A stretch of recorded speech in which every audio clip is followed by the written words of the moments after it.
ത്തിന്റെ കാര്യത്തിലും ഈ സ്ത്രീപക്ഷ നവകേരള സൃഷ്ടിയുടെ കാര്യത്തിലുമൊക്കെ ഈ സർക്കാർ അടിസ്ഥാനപരമായ അതിൻ്റെ ഉറപ്പുകളിൽ നിന്നും നയങ്ങളിൽ നിന്നും വ്യതിചലിച്ചു തുടങ്ങിയിട്ടുണ്ട് ഈ രണ്ടാം പിണറായി സർക്കാർ എന്നാണോ അനുഭവങ്ങൾ സാക്ഷ്യപ്പെടുത്തുന്നത്?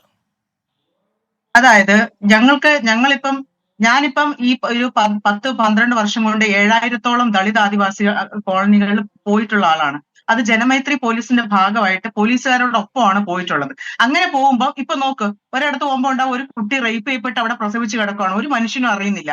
13 വയസ്സുള്ള കുഞ്ഞായിരിക്കും. നമ്മൾ അപ്പൊ തന്നെ അവിടെ തന്നെ അവർക്ക് കൃത്യമായിട്ട് നടപടിയെടുത്ത് ആ ഒരു ഏരിയ പോലീസുകാർ പ്രൊട്ടക്ട് ചെയ്യും, പ്രതികളെ അറസ്റ്റ് ചെയ്യും, ആ ഭാഗത്ത് ഇനി ഒരു പീഡനം ഏൽക്കാതിരിക്കാൻ തക്ക രീതിയിൽ ആ പ്രൊട്ടക്ഷൻ അവർ കണ്ടിന്യൂ ചെയ്യും. ഇപ്പം ഞാൻ പറഞ്ഞത് ഈ 2 വർഷം കൊണ്ട് അങ്ങനത്തെ ജനമൈത്രിയുടെ ഒരു സപ്പോർട്ട് എവിടെയും കിട്ടുന്നില്ല.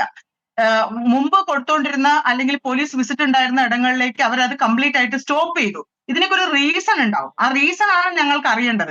ഇടതുപക്ഷം എന്ന് പറഞ്ഞു കഴിഞ്ഞാൽ എന്നെ സംബന്ധിച്ച് ഞാൻ ഇടതുപക്ഷത്തിലൂടെ തന്നെ വളർന്നു വന്ന ഒരാളാണ്. ഞാൻ ഡിഗ്രി കഴിഞ്ഞ ഉടനെ ആദ്യം കാസർഗോഡ് എന്റെ നാട്ടിൽ പാർട്ടിക്ക് വേണ്ടി ജില്ലാ പഞ്ചായത്ത് തെരഞ്ഞെടുപ്പിൽ മത്സരിച്ച ഒരാളാണ്. അപ്പൊ ഇടതുപക്ഷത്തോട് അത്രയും ബന്ധമുള്ള ഒരാളാണ്. അത്രയും പാർട്ടി ഞങ്ങളെ സപ്പോർട്ട് ചെയ്തിട്ടുണ്ട്. ഞാൻ പറഞ്ഞു വന്നത് ഈ 2 വർഷത്തിനിടയിലുള്ള മാറ്റങ്ങളാണ്. അതായത് പാർട്ടിന്റെ ഉള്ളിലേക്ക് ഗുണ്ടകൾ നുഴഞ്ഞ് കയറുന്നുണ്ട്. അത് ഞാൻ പറയാൻ കാരണം, എന്റെ ജോലി ഞാൻ കൺസ്ട്രക്ഷൻ ആണ്.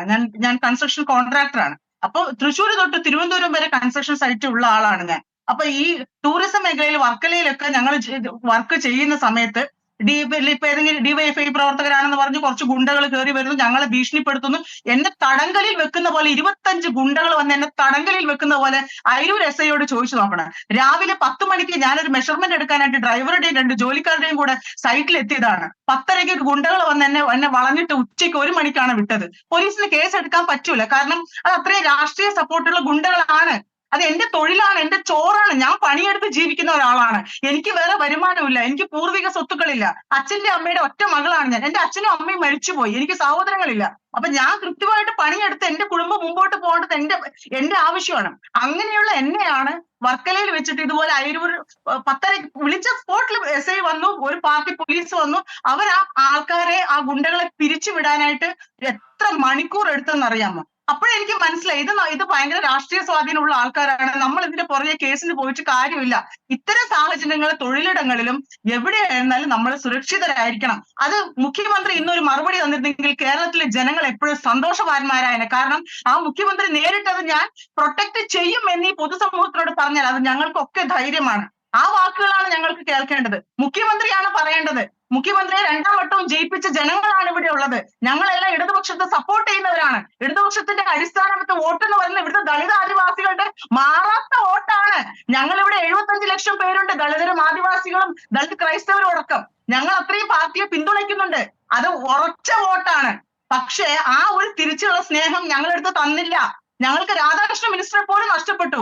എങ്ങനെയാണ് ഞങ്ങൾക്ക് രാധാകൃഷ്ണ മിനിസ്റ്റർ ഇല്ലാണ്ടായിപ്പോയത്? ഞങ്ങളുടെ വകുപ്പിന്റെ പ്രവർത്തനങ്ങൾ താറുമാറായിപ്പോയി. ഒന്നും നടക്കുന്നില്ല. 2019 തൊട്ട് ഇങ്ങോട്ടേക്ക് ഞങ്ങളുടെ കുട്ടികൾക്ക് ഇപ്പോഴും ഒരു ഗ്രാന്റ് പോലും കിട്ടുന്നില്ല.